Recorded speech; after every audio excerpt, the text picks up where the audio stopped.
Kondo-san. Il était une fois, dans une petite maison de la forêt, vivaient 3 petits cochons, Anki, Panky et Minky. Ils vivaient avec leur mère. Anki était très paresseux. Panky était très insouciant et facile à vivre. Et Minky, le plus petit, était intelligent, prévoyant et courageux. Il se comportait comme s'il était le père de la maison. Chaque fois qu'il y avait un problème, leur mère le résolvait toujours avec Minky. Les autres ne bougeaient même pas un muscle. Malgré le fait que ces 3 frères étaient si différents, ils s'aimaient vraiment les uns et les autres.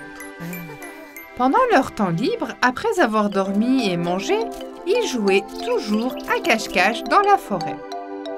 Anki et Panky faisaient toujours la sieste à l'endroit où ils se cachaient et Minky les retrouvait à chaque fois, les réveillait, puis les pistait.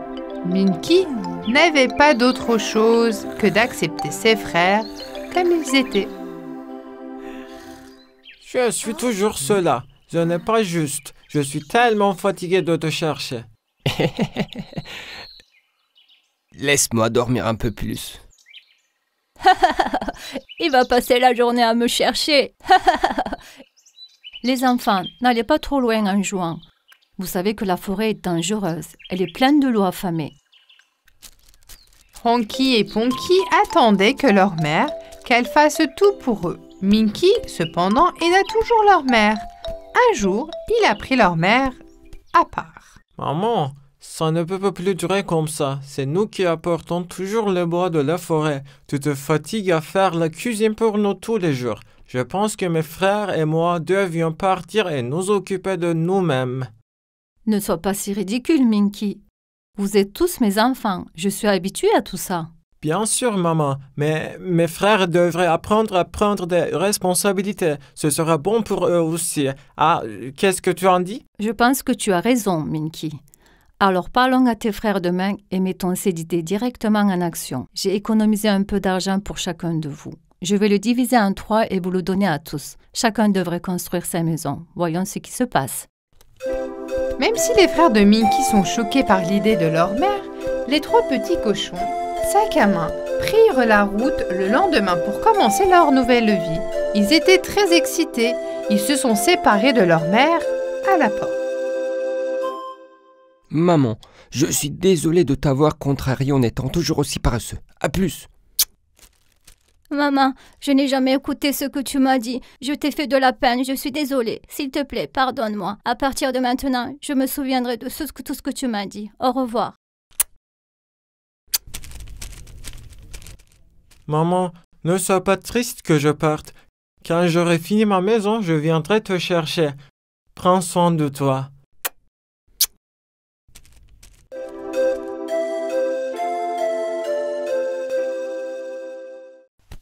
Leur mère était très inquiète que quelque chose de grave puisse leur arriver dans la forêt. Les 3 petits cochons marchèrent un moment et décidèrent finalement d'un endroit pour leur nouvelle maison. C'est assez loin de la maison. Minky, surtout, voulait qu'il le soit ainsi. Il ne faisait pas confiance à ses frères. Il pensait qu'ils devaient vraiment apprendre à se débrouiller seuls et ne pas courir directement chez leur mère à la moindre difficulté. C'est d'abord Anki qui a trouvé un endroit pour sa maison. Comme il était paresseux, il a choisi l'option la plus facile. Je ferai ma maison avec du foin. Et une fois que j'aurai fait mon lit avec du foin aussi, je serai bien au chaud pendant tout l'hiver. Je n'aurai pas à travailler si dur. Il me resterait aussi un peu d'argent parce que c'est bon marché et facile de construire une maison en foin. Panky était presque dans le même cas. Je vais construire ma maison en bois. Je vais aussi la peindre joliment. C'est la meilleure option. Si je loue une pièce, je n'aurai même pas à travailler. Je pense que ce sera difficile de faire une maison en bois. Les gars, vous êtes fous? Comment peut-on faire une maison avec de foin et de bois? Vous choisissez encore les options les plus faciles. Si j'étais vous, j'y réfléchirais à nouveau. Prends soin de toi, Tini. Et il nous dit de quoi faire, petit cochon. Les 3 petits cochons construirent leur maison les uns à côté des autres. Ponky avait construit sa maison avec du foin en un jour. Il avait même commencé à s'endormir sur son lit de foin. Et Ponky avait construit une maison de bois en un jour avec le bois qu'il avait acheté. Oh, même cette maison est trop grande pour moi.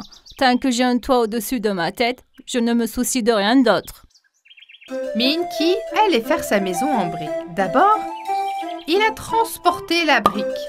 Puis, il a creusé une grande base. Puis, les 2 jours suivants, il a construit une magnifique maison avec 4 pièces et une cheminée en briques et en ciment. Je porterai de l'eau et du bois pour les personnes âgées et je m'occuperai de leur jardin. J'irai au marché pour eux. De cette façon, je pourrai être utile à tout le monde et je suis sûr qu'ils me donneront une assise de nourriture et une allocation. Le dangereux loup de la forêt n'a pas tardé à sentir l'odeur des 3 petits cochons. D'abord, il est allé à la porte d'Onky. Voisin, mon doux voisin, bienvenue. Je peux entrer pour qu'on se rencontre? J'habite tout près. Ça doit être la voix du loup dont maman nous avait prévenu. Pour autant que je sache, il n'y a pas de voisin dans le coin. Je sais que tu es horrible, loup. Je ne vais pas l'ouvrir la porte. Le loup s'est mis en colère. Sors vite de là!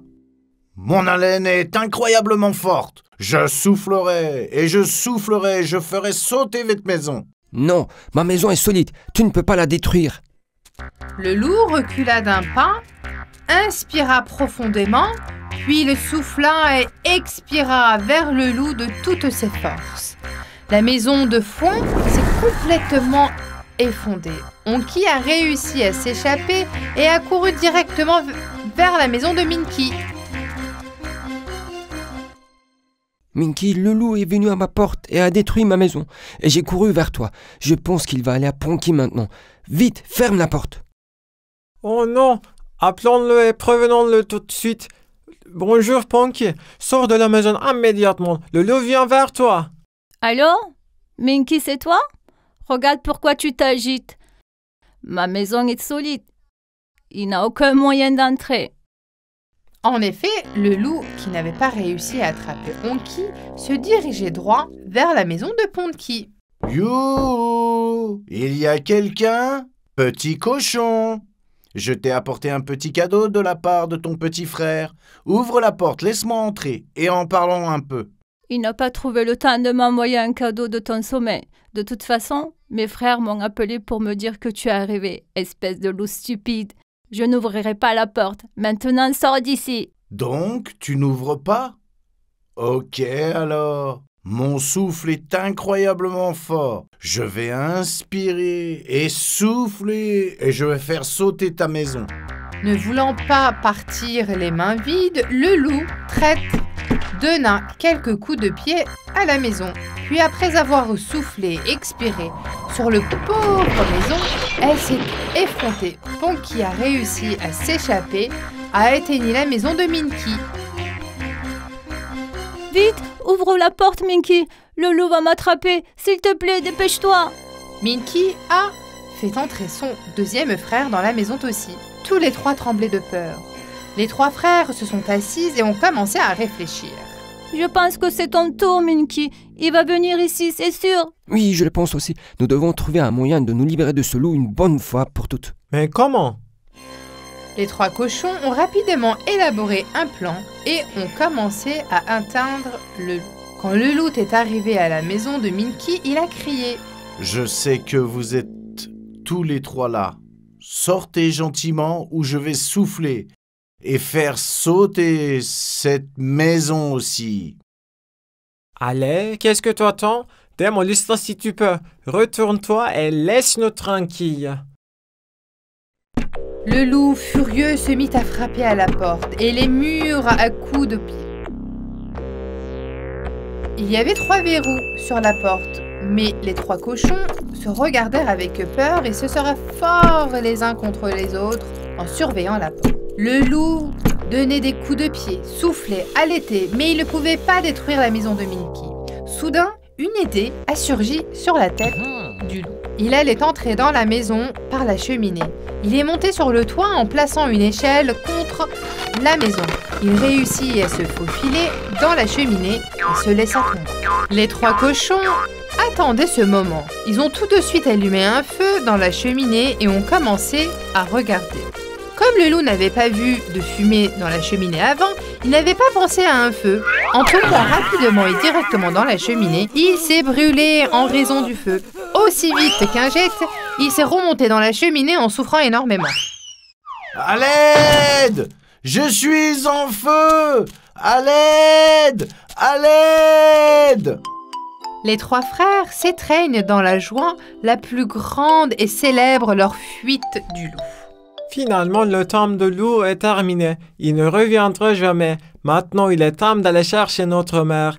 Ma maison est assez grande et il y a une chambre pour chacun d'entre nous. Elle m'a beaucoup manqué, n'est-ce pas? Si, je ne serai plus jamais presseux. Je m'occuperai des courses à partir de maintenant. Elle m'a manqué, elle aussi. Et je ferai le jardinage à partir de maintenant. Je vais faire pousser des fruits et des légumes et aider notre mère. Oui, nous devons tout aider maman en faisant une partie du ménage et en la mettant à l'aise. Nous pouvons aussi aider certains de nos voisins. Ainsi, Honky et Ponky ont beaucoup changé. Tout le monde a commencé à admirer Minky le plus intelligent. Avec cette merveilleuse fin, ils ont emmené leur mère avec eux et vécurent heureux pour toujours.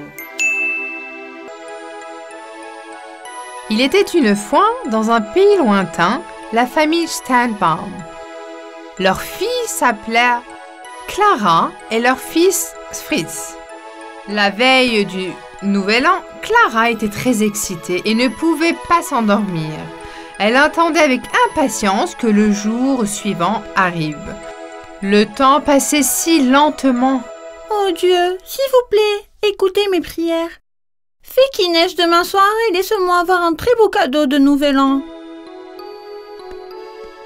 Enfin, le Nouvelle Année est arrivé. Ils ont décoré toute la maison et bien sûr le sapin dans le salon. Quand Clara se réveilla le matin, elle n'en croyait pas ses yeux. Ses prières avaient été exaucées pendant qu'elle dormait. Elle avait neigé toute la nuit. Tout était recouvert de neige. Père et sœur, ensemble, regardaient la neige par la fenêtre et attendaient l'arrivée de leur oncle. Enfin, on vit l'oncle Drosselmeyer au début de la route. Mais de loin, elle pouvait voir que le grand sac qu'elle tenait à la main était rempli de cadeaux. Il arrive! Il arrive, maman. L'oncle Drosselmeyer Et il a un énorme sac à la Il a un main. énorme sac à la main. Je suis sûre que nos cadeaux sont dans le sac. Vite, ouvre la porte. Il fait froid dehors. Il doit être gelé. Les enfants l'ont accueilli avec joie. Bienvenue, oncle Drosselmeyer. Bienvenue, oncle! Salut les enfants! Le vieil homme s'est immédiatement assis près de la cheminée pour se réchauffer. Mon oncle, tu peux me donner mon cadeau maintenant, s'il te plaît?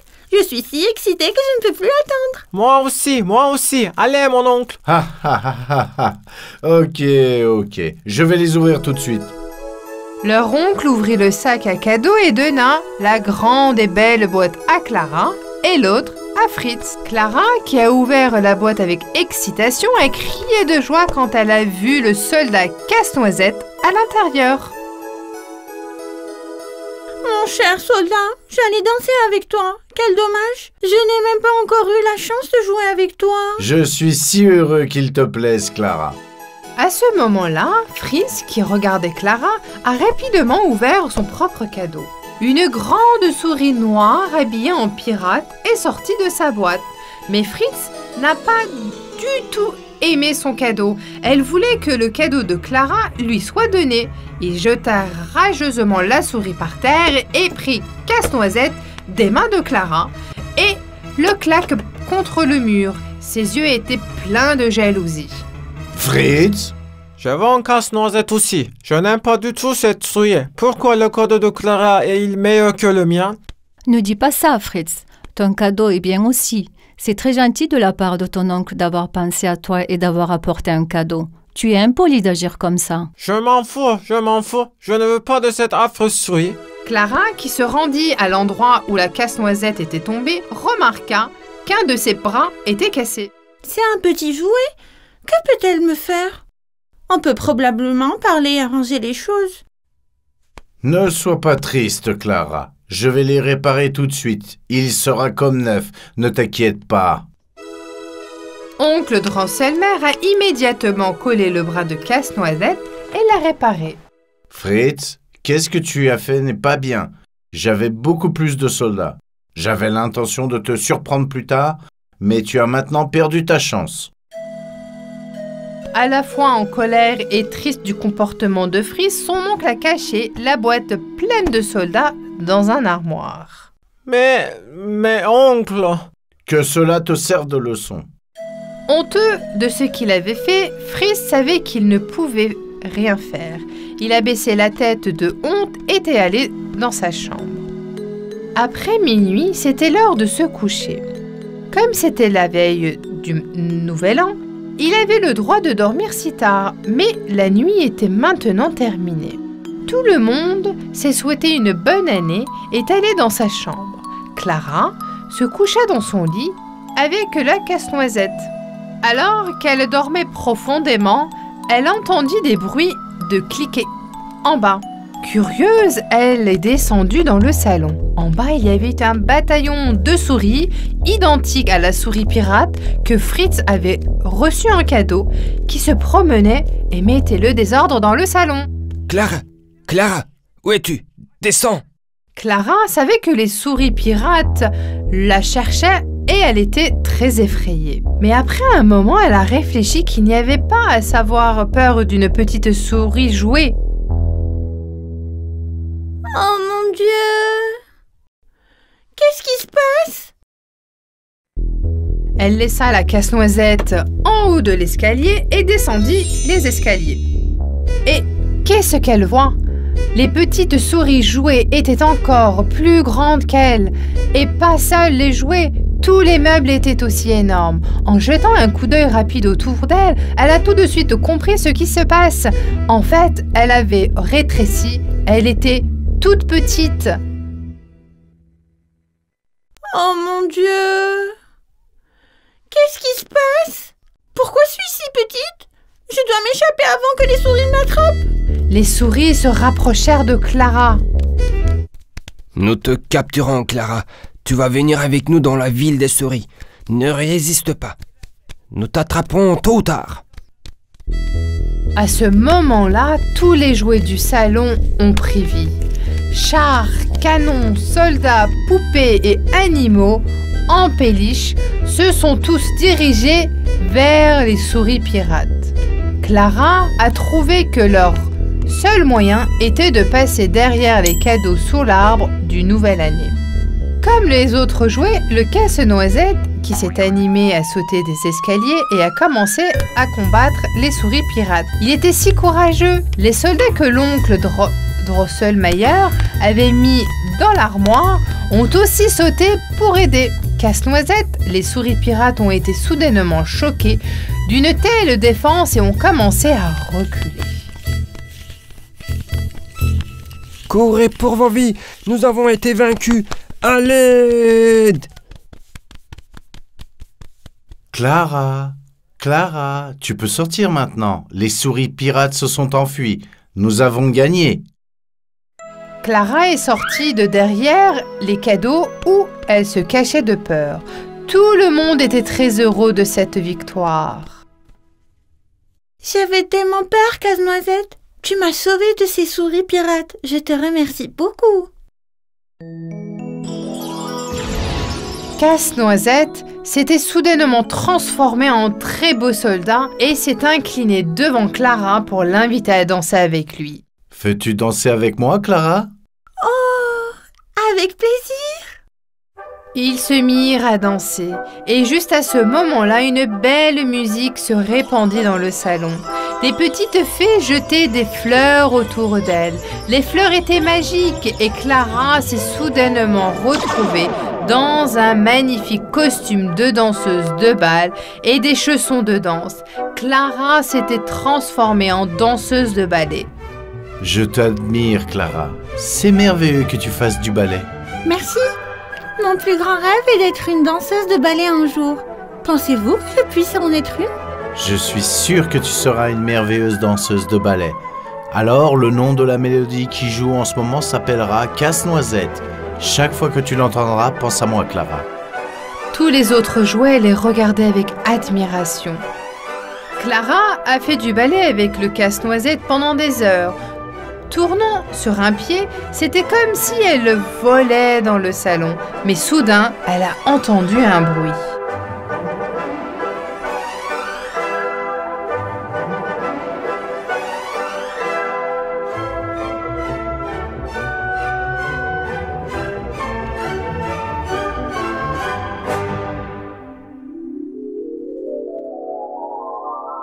Clara, Clara, réveille-toi ma chérie, c'est déjà le matin.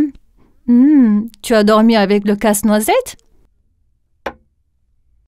Bonjour maman, j'aimerais que tu ne me réveilles pas. Je faisais un rêve merveilleux. Je dansais sans arrêt avec le casse-noisette. J'étais une danseuse de ballet.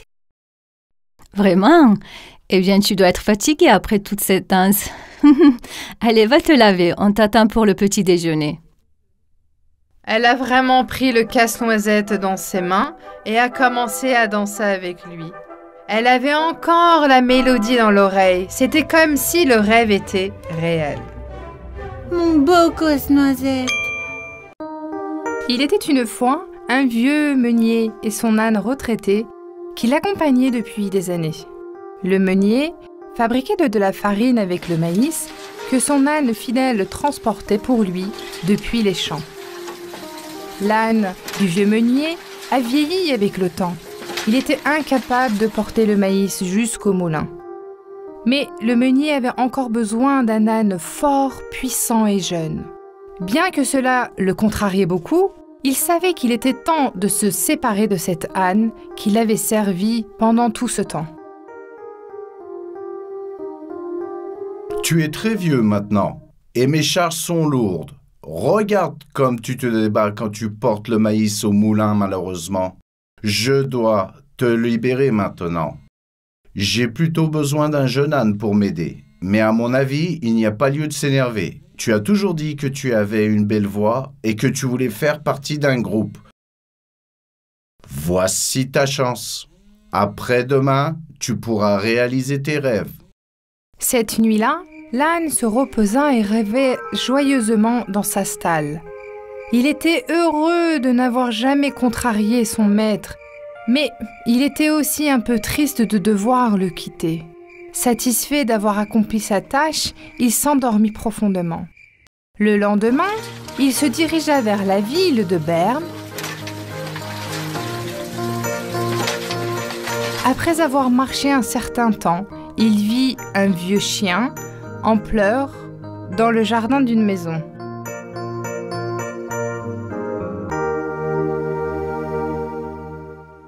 Qu'est-ce qui se passe, frère chien? Pourquoi pleures-tu? Pourquoi je ne pleurerai pas?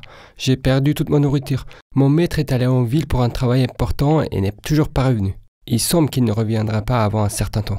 Il m'a envoyé des nouvelles pour que je prenne soin de moi. Mais à cet âge, où puis-je trouver des os? Que je vais faire maintenant? Je suis très triste pour vous, mais il n'y a pas besoin de pleurer. Je pense que c'est une chance pour toi de commencer une nouvelle vie. Qu'est-ce que tu veux dire? Je suis dans la même situation que toi. Alors je commence une nouvelle vie.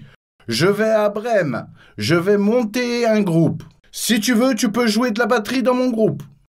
Le petit chien accepta avec joie la proposition de l'âne et ils prirent la route ensemble. Peu de temps s'était écoulé lorsqu'ils tombèrent dans une vieille chatte grincheuse dans un autre jardin au coin d'une porte de jardin. Quand ils la virent ainsi, par curiosité, ils lui demandèrent « Hé, ma sœur la chatte, qu'est-ce qui t'arrive? Pourquoi es-tu si renfrognée? » Oh, j'étais une chatte si joyeuse. J'avais l'habitude de courir dans le jardin et de grimper aux arbres. Les souris étaient terrifiées par moi. Mais maintenant, je suis si vieille. Tout ce que je désire, c'est me blottir et dormir sur un oreiller. Les souris sautent tout autour de moi et ne se préoccupent pas du tout de moi. Pour cette raison, mon propriétaire m'a dit qu'il allait prendre une nouvelle chatte plus jeune. Je comprends. Rejoins-nous et viens à Brême avec nous. Nous étions dans la même situation que toi, mais maintenant nous nous dirigeons vers une nouvelle direction pour monter un groupe. N'aimerais-tu pas changer de vie toi aussi? Bien sûr que si, et mes griffes fonctionnent toujours. Je peux très bien jouer de la guitare. Tous les trois prirent la route. Peu de temps s'est écoulé lorsqu'ils rencontrèrent un coq assis en haut d'une clôture près d'une ferme. Le coq avait l'air assez triste. Salut coq, comment vas-tu?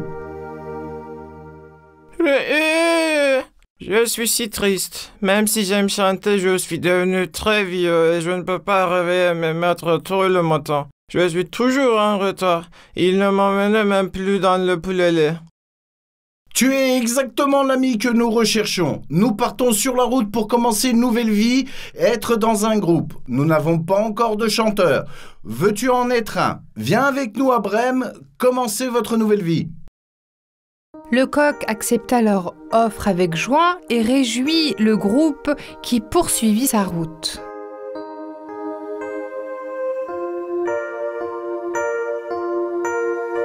Ils ont marché, marché et marché pendant un certain temps.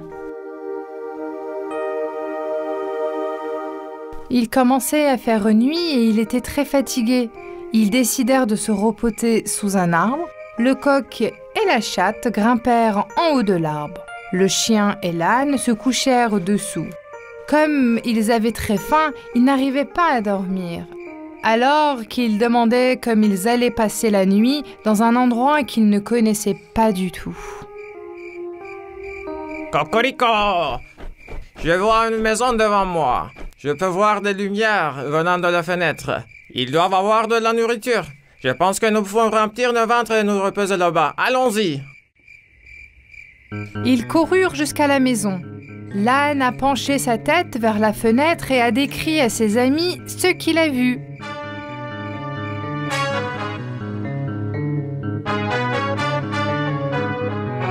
Il semble qu'il y ait 3 bandits à l'intérieur. Et ils sont armés. Il y a beaucoup de nourriture sur la table. De plus, ils ont de l'argent et des bijoux. L'âne a commencé à élaborer un plan. Si nous voulons rentrer dans la maison et se remplir le ventre, on doit effrayer les bandits. Ok, je l'ai. Voici le plan. Frère chien, tu montes sur mon dos. Sœur chatte, tu montes sur le chien. Et coq, tu nous montes sur nous tous. Je vais compter jusqu'à 3. Quand je dirai 3, nous allons tous crier en même temps. D'accord? 1, 2, 3.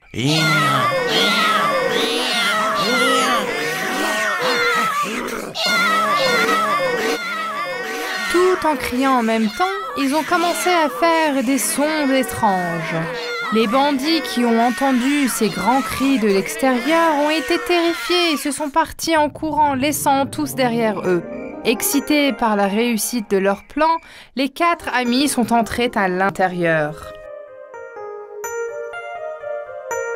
Waouh, il y a de la bonne nourriture ici. Regardez, ils ont même du foie et du lait. Vous voyez comme ce beefsteak est gros? Tout le mets est à moi, je m'en occupe. Ils s'assirent ensemble autour de la table et mangèrent à leur faim. Après s'être remplis, la panse et la somnolence s'emparent d'eux. Ils éteignirent donc les lumières et s'endormirent d'un doux sommeil. Épiant la maison de l'extérieur, les bandits voulurent à nouveau entrer dans la maison pour savoir ce qu'il se passait. Ils ont choisi un membre du groupe pour aller vérifier la maison. L'un d'entre nous doit regarder autour de la maison, va regarder à l'intérieur, puis fait nous savoir. Pourquoi c'est toujours moi qui dois aller voir? Parce que tu es le plus intelligent et le plus courageux d'entre nous. Vraiment? C'est vrai? Oui, bien sûr. Allez, vas-y.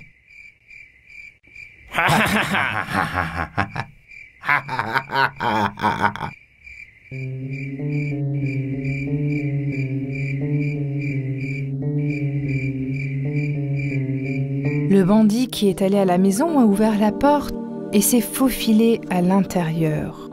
Dans le noir, le bandit a pensé que les yeux de la chatte étaient du feu. Comme il faisait froid dehors, alors qu'à se réchauffer, la chatte a saisi l'occasion et s'est jetée sur la tête du bandit en le griffant et en le battant. Alors que les bandits essayaient de s'échapper, le chien, couché près de la porte, a mordu la jambe du bandit. L'âne, qui avait tout observé jusqu'à présent, donna un bouvieux coup de pied au bandit. À ce moment-là, le coq ne cessa de chanter.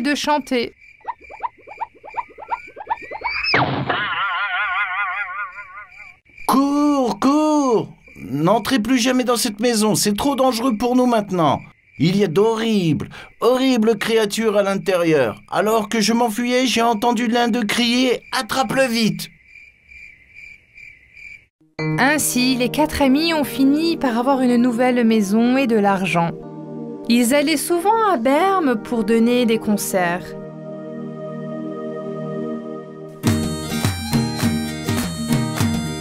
Les habitants de la ville ont appris à les connaître et les ont beaucoup aimés. L'âne jouait de l'harmonica, le chien de la batterie, le chat de la guitare et le coq était le chanteur principal.